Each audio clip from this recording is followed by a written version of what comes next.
This is Poland Daily Culture. My name is Maria Kądzielska and we are talking about endangered alphabet. With me on Skype as an absolute expert when it comes to the topics of alphabets and also a phonologist, Olgierd Uziembło. Thank you very much for calling us.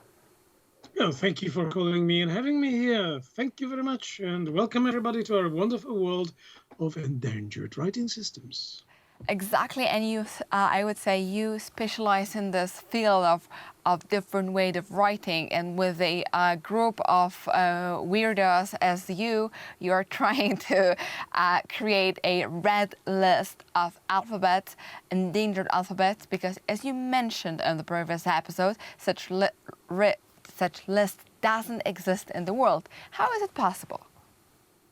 Well, I'm just promoting that effort because the main efforts are put by many, many people, from Tim Brooks, who is the foundation founder, and Anson Ching, who is excellent specialist on databases, and other people. I can't even mention all of them because there is a lot of volunteers. You are all invited to be our volunteers, and we need a lot of volunteer work in order to promote and to get in touch with the users of writing systems. Because the writing system, in order to be preserved, in order to be promoted, needs to gain some traction in the computer world and computer reality. And one of the aims of our red list is that, so they have a foothold in the future.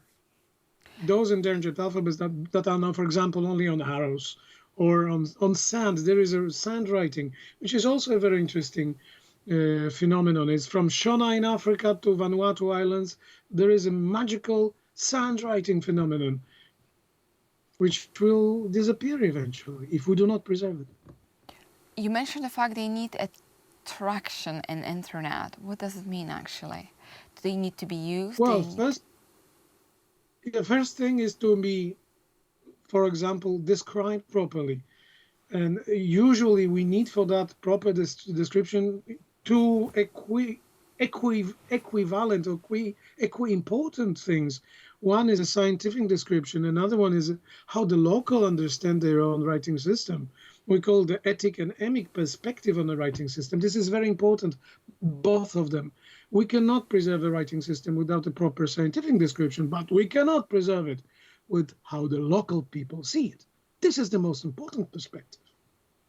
I see. So there have to be like both parties interested.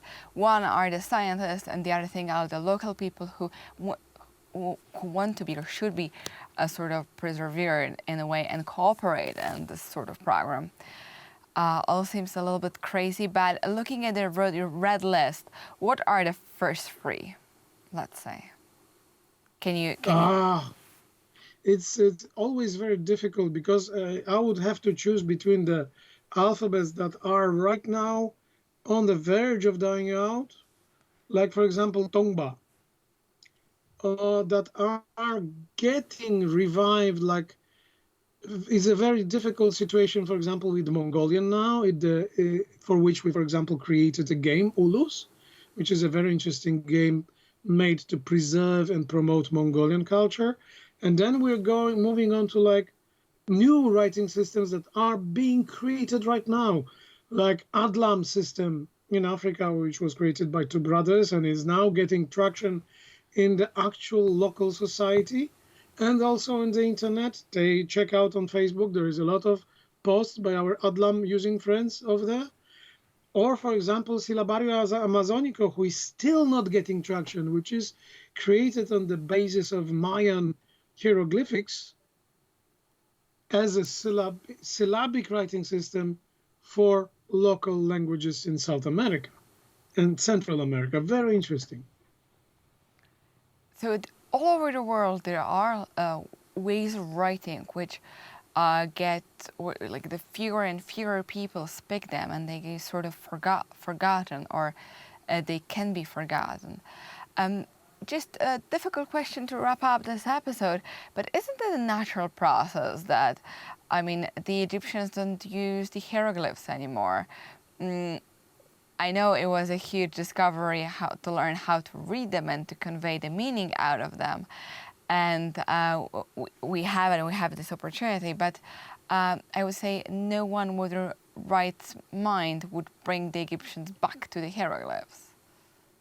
Well, we actually are slowly bringing them back more and more. I see. But frankly speaking, it's the question of diversity. If you have endangered species, would you rather save them or rather let them die out? A good It's the question. same question. It's the same question. It's a question of diversity of human thinking. Of course, there is this argument that we all need to use alphabetic writing system and properly Latin because everybody in the world will be able to understand each other. Yes, but we forget that most of the people are polyscriptal, and looking from a little bit dumb perspective of the world in which we have one singular writing system, it's actually a rarity. We should learn more writing systems. Is developing our brain, developing our thought structure. We should learn more. Of course, I'm one of those crazy people who likes it, but why not save them? It would not hurt much. That's true, absolutely. And also it's a wonderful invitation to all of you, the viewers of Pilon Daily.